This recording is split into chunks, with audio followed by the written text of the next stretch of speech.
Good morning, everybody. This is Stephen Pugh of the Home Bible College. I want to do another episode in my series on the King James Version.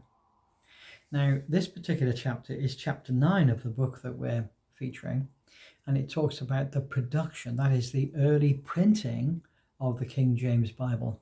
Okay, the production of the King James Bible was a massive undertaking, both on account of the length of the Bible itself and the considerable number of copies that were demanded of the first printing. While some have suggested that the full resources of the state were put at the disposal of the translators and printers in order to ensure the quality of the resulting Bible, the reality is somewhat different. The new Bible would be a work of private enterprise from beginning throughout. It would be a work which, because it was of a private enterprise, would have serious difficulties and serious criticisms at a later date. The king might well have authorized the new translation of the Bible. He had, however, no intention of paying for its translation or for the production costs, and he wasn't able to even give a donation to the work. To understand how the production work was financed, we must consider the nature of the royal privilege granted to Robert Barker, the king's printer.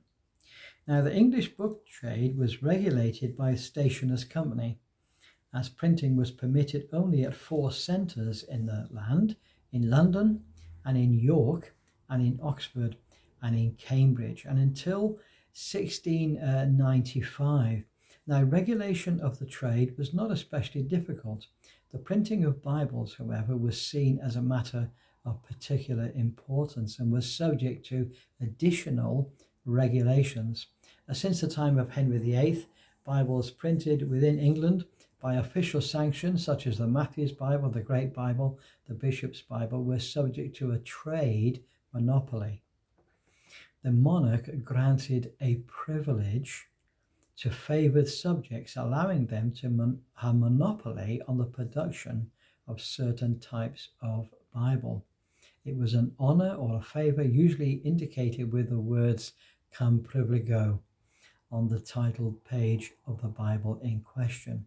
And the crown in turn received a proportion of the royalties paid to the holder of the privilege.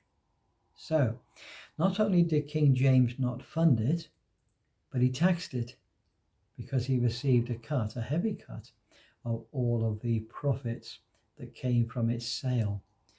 Now, Richard Judge had secured a privilege for the production of theological books under Elizabeth I. He also, as part of that, had the authority and the privilege of printing Bibles. And the office of Queen's printer passed on to Christopher Barker in 1577. It was the year of Judge's death. So what happened there was that this was a monopoly. This was a royal authority or a royal privilege handed out to certain individuals. Of course, it came with certain benefits because that person paid for that privilege. And also, it meant that the monopolies did not, of course, extend to English translations produced outside of England. And perhaps the most important were the various editions of the Geneva Bible. However, printing of the Geneva Bible within England fell under the scope of the patent, and Barker had no hesitation in exploiting this privilege. Barker appears to have done relatively little to encourage the printing of various official translations, such as the Bishop's Bible, but he was very enthusiastic in his support for the popular and profitable Geneva Bible. You see, everybody wanted a Geneva Bible. Nobody wanted a King James Bible. They all wanted a Geneva Bible, and Barker's support for biblical translations appear to be directly proportional to their profitability. He's a businessman after all. Now, in 1589, Barker managed to achieve something of a business coup de force. he persuaded Elizabeth to extend his patent as Queen's printer for the remainder of his own life and that of his son, Richard Barker, who originally had the share of the privilege of Sir Thomas Wilkes under the deal negotiated in 1577. However, Wilkes fell out of favour, and opening the way to a negotiation of the royal printing privilege in Barker's favour. Now, with the accession of James I, Robert Barker became the king's printer, all in his own right. This was a blank cheque. This was an opportunity to make fabulous money. Barker is estimated to have set aside £3,500 to cover the production costs of this massive work. It was massive. And he did, however, seek partners in the business enterprise. John Bell, Bonham Norton, John Norton duly signed up, and the capital required was made available. Barker was obliged to hand over the copyright eventually to Bonham Norton in 1617 as financial security, and Norton promptly took over the printing process and moved the entire operation to Hunsdon House in Blackfriars. It was not until 1629 that Barker managed to regain control of the patent again. Barker was in huge debt. In fact, Barker spent the last, 10 years of his life in the King's Bench prison in Borough High Street in Southwark in London. Now, the technology of the printing of the first Bible was quite exceptional. It was carried out at Northumberland House in Aldersgate Street. That's the same street in which John Wesley was converted. Okay, close to the centre of London, being a newly cast type of high quality linen and rag paper. The volume consisted of 123 signatures, that is, gatherings of paper.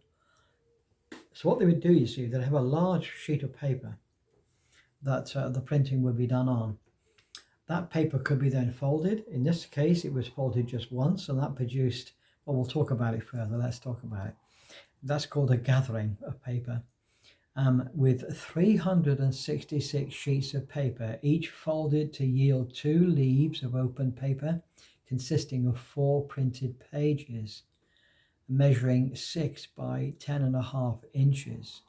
Okay, so 6 inches by 10.5 was each page.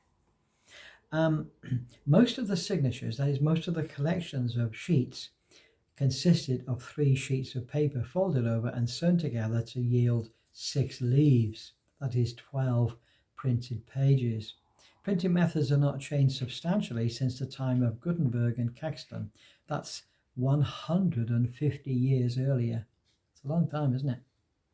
Although the cost of producing printed books was still substantially less than handwritten manuscripts, the process was still immensely time-consuming and very labour-intensive. I don't know whether I'll need to go through all of the details of this, but let me describe some of it. First of all, the type would have to be cast.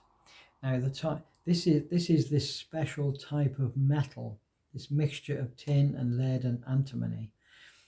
This had to be cast. It had to be heated up until it was molten, and there had to be an impression made with a special letter punch that would then form the letter inside out and back to front, because only then would the letter come out the correct way round on the paper. So this was a big thing. It was the first printing used black letter type, and a small amount of Roman type was used to set words inserted by the translators. The summaries were also and the headings of each chapter were also in the normal Roman type, which was very easy to read. We use it today. Most books, in fact, the book I'm reading is Roman type. That hasn't really changed. It's very pleasant to read, very easy to read. But the text of the scriptures themselves was in the Gothic type, black, thick Gothic wording. Now, the basic intention was that the authentic words of Scripture being set in the black type would give it a sense of authority. That's the idea. The next thing that would happen is that the typecaster would typically take hold of the mold in his right hand and pour the liquid of metal into the mold from a ladle, and the mold would immediately jerk upward, and that would ensure that the type would jump out of the now a person producing type like this could produce up to 4,000 items of type a day. Now, once the typecaster had produced sufficient stock of one letter, say the letter A, he then would go on to the letter B, and then C, and then D. And of course, there's 26 letters in the alphabet. That's a huge task. It's very, very physical. The next process was composition. And on this particular thing, the letters then would have to be selected from a rack of all the different varieties, and they'd be formed on what looks like a little wooden shelf. And all the letters would be put in. And don't forget, you would have to read backwards when he's putting it in place. And then these then would be placed into what's called the form. The form is a large box, a very strong wooden box, sometimes with a metal base. And that wooden box would have all the types sticking upwards, and there'd be all the letters, and they'd be back to front and left to right. So that's it, difficult. There would also be two cases. There would be the capital letters and there'd be the lowercase letters. And the compositor would use his stick to make a little tray and to set all the letters together, and they would go into the form. And then eventually the form would be locked with wedges, tight, very, very tight, so that it produced what was called a pie.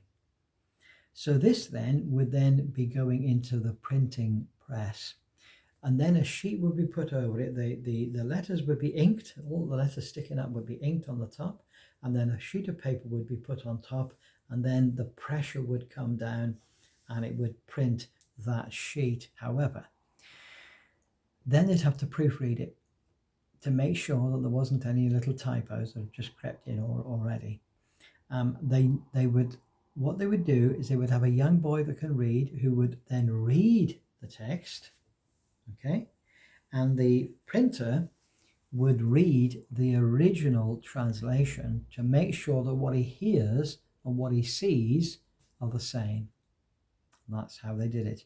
So 2 men were required for the printing press. One applied the ink, one moved the lever in order to press down, and then you needed at least 2 people then. Sometimes they would have different posts, sometimes different jobs, but you'd need at least 2 people to check it.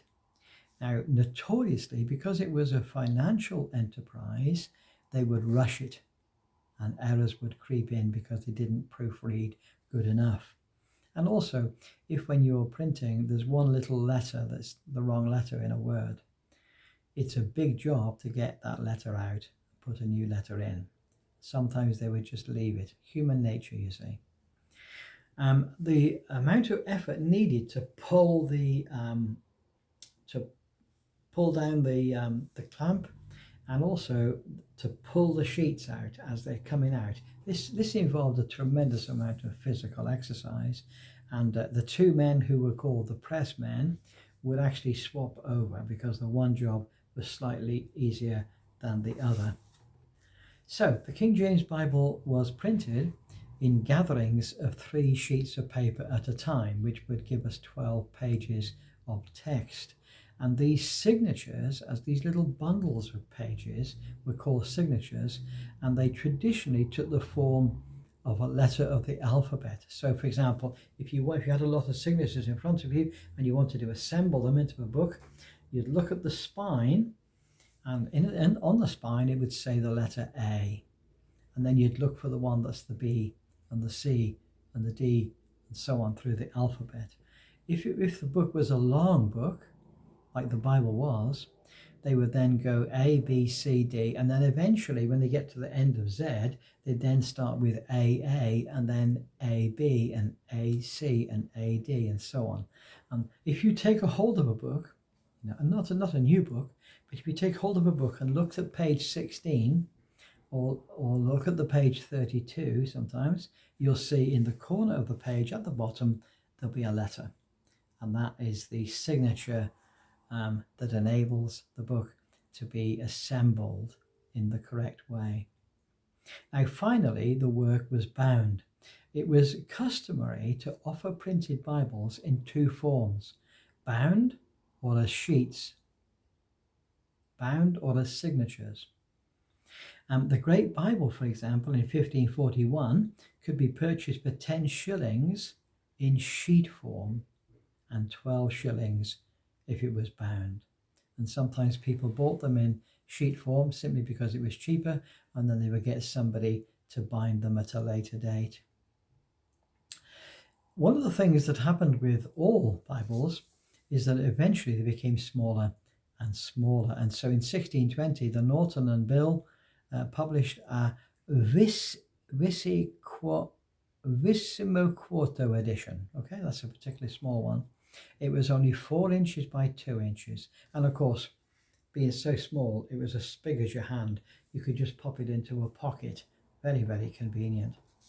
The smaller editions followed the practice of the Geneva Bible and used the more modern and legible Roman type. Now, there's a great deal that can be said about the presentation of the text on the first printing. In the very early days of printing, the first page of a book was blank. But as time went by, the Parisian printers began to use that first blank page as an advertisement sheet for the rest of the book. So when you opened it to the first page, you had the author, and you had the subject or the title, and then you had the name of the printer.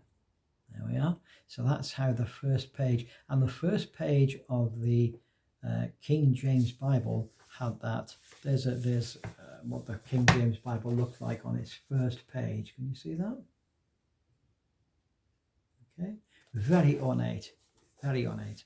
I was just looking at a He Bible just yesterday, and it was exactly of that nature. On the title page, it would say appointed to be read in churches, and that simply meant that the work was laid out in a way that was suitable for public reading in churches. That's the point. And the best men of the universities, and reviewed by the bishops and presented to the Privy Council and ratified by royal authority. However, there is no evidence anywhere to suggest that that ever happened. There's no document to say that it was reviewed by the bishops, that it was presented to the Privy Council, and that it was ratified by royal authority. Now, it's very likely that it was, but we have no historical evidence to say that that happened. Now, the first decades were marked by violent criticism from Protestants and Catholics alike, and a failure to gain widespread support. In fact, when we go to the preface of the King James Bible, that's one of the things that's said. The dear writer says, we're shocked how this has not been received. We're shocked how that the general public always have a bad attitude to anything new and anything that we try to do for people. And they moan a lot about the fact that the King James Bible was not universally accepted. Now, the reason for this is very obvious.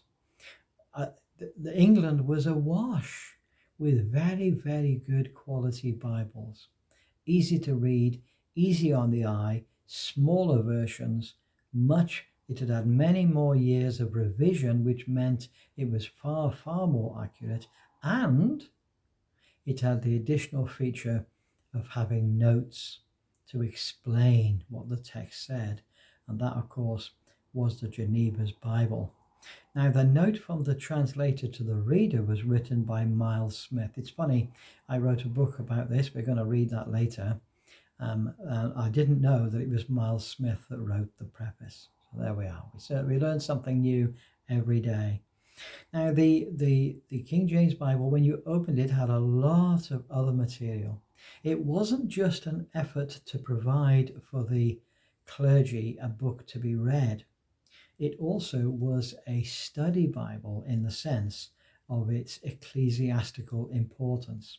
So it had a list, a calendar of all the holy days of the church.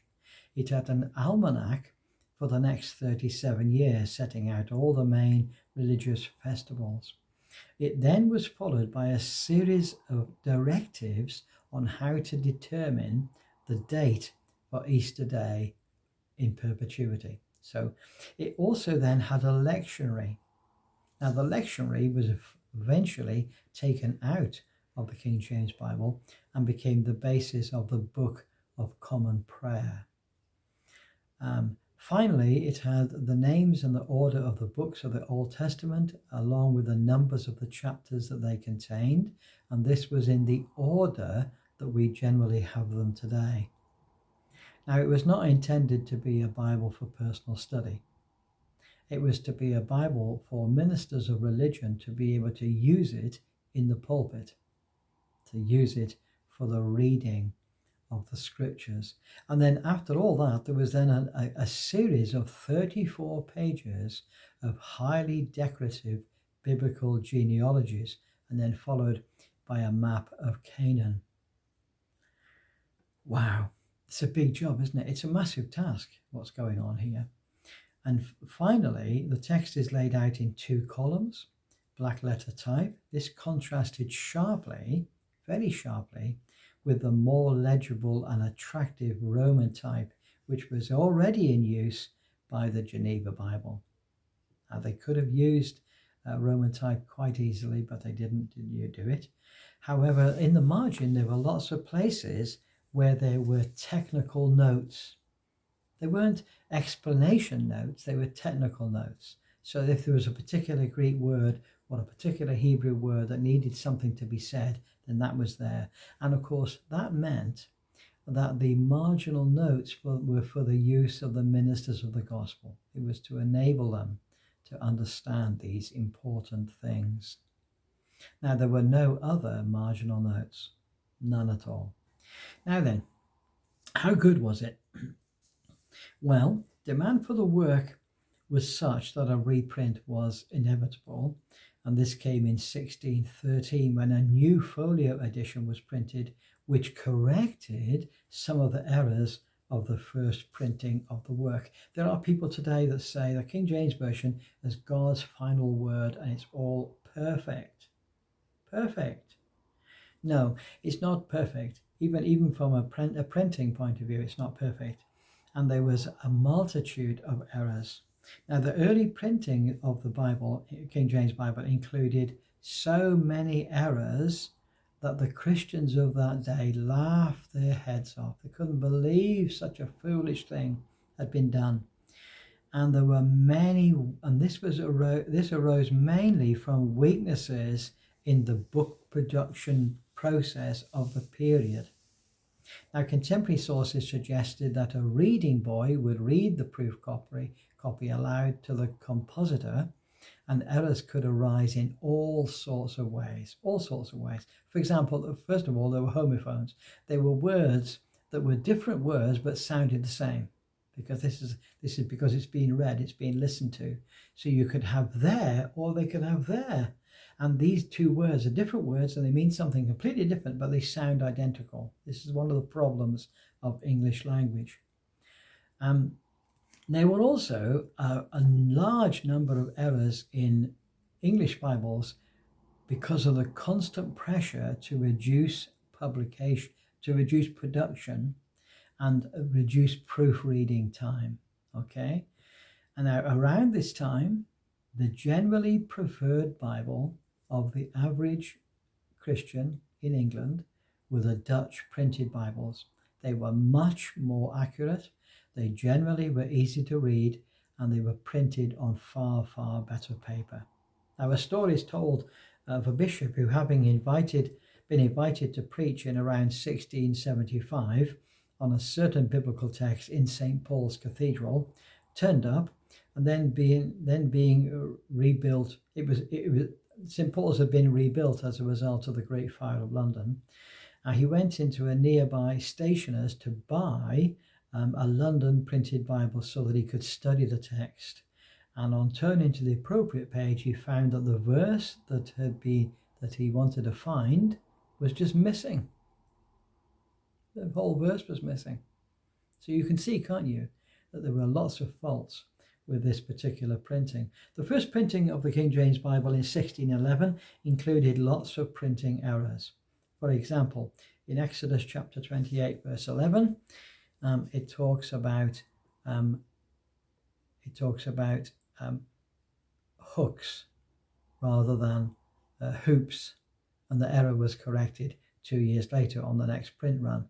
A further difference took place in 1611, where in Ruth chapter 3, verse 15, the first great He Bible, okay, it said that Boaz measured 6 measures of barley and gave it to Ruth. Now, the Great He Bible said that it was Boaz that went off to a nearby city. The She Bible, which occurred 2 years later, reported that it was Ruth that made that journey. She went into the city. The funny thing is, it was the first one that was correct and the second one was incorrect. And what's the difference between the two? Just one letter. She is just an S added. And also the Great She Bible also caused bewilderment by some of its readers by confusing Jesus and Judas at one point in Matthew chapter 26, verse 36. Some errors in the early printing of the King James Bible caused considerable distress at that time. And this was mainly because it was privately funded. It was a rushed job. There was not as much checking as there really ought to have been. If an error was spotted in the first printed sheet, then it was impossible to correct that in a later stage of production. However, they could always correct that mistake next time they printed. The problem is they couldn't keep all the forms for every page. So every form was dismantled and then reassembled. And when they came to do the next set of printing, they might be able to correct that word, but then another word could end up as a mistake. And so it was a very difficult process. In William Kilbourne in 1659 said, he wrote a book published called The Dangerous Errors of Several Late Printed Bibles of the Great Scandal and Corruption of Sound and True Religion. He said that he had catalogued in the King James Bible 20,000 errors in the text. 20,000. Now, this is said by some people to be the perfect Bible. It isn't a perfect Bible. In Numbers 25, verse 17 to 18, it says, "Vex the Midianites and smite them, for they vex you with their wives." Of course, it really should say, they will vex you with their wiles, with their cleverness, okay, not with their wives. And more serious, it was a reprint in the 1631 edition, which rendered Exodus chapter 20, verse 14, as follows: "Thou shalt commit adultery." Thou shalt commit adultery. Now, of course, the Christians of that time, they laughed and laughed. They had a lot of fun. This was called by the general populace the Wicked Bible. Okay? The first edition of the King James Bible to be published by the Oxford University Press appeared in 1675, followed by another one in 1682. And in the text in the Gospels, there was a heading above a chapter which said, "The Parable of the Vinegar." It should have read, "The Parable of the Vineyard." Okay. Critics in those days called the King James Version a basket full of printer's errors. It certainly was. It had lots and lots and lots. For example, in Acts chapter 24, verse 24, in 1611, referred to Drusilla, the wife of the Roman governor Felix, as a Jew. But in 1629, this was altered to Jewess. Okay, the original translation of Mark 18 read, there is no man good but one, and that is God. Now that, of course, seems to imply that God is a man. Later in 1638, it was changed to there is none good but one, and that is God. See the point? So what we have then is a translation that is full of little errors, full of them. 20,000 of them probably. That's 20,000 were catalogued. And subsequent editions have tried to eliminate all of these little errors. In 1881, there was a revision of the King James Version, which we now call the English Revised Version, in which the Greek text and the Hebrew text was very carefully consulted. And all of these little mistakes and little wrinkles were weeded out. So the 1881 revised version is what I would use if I wanted accuracy. Now that's enough for just now, isn't it? That's way too much for now. So we'll come back to this subject on the next chapter. The next chapter is going to be called Translators and Traders, the Problems of Bible Translation. And we look forward to talking to you when we meet you that time. Please like and subscribe and give us a thumbs up. And God bless you all. Bye for now.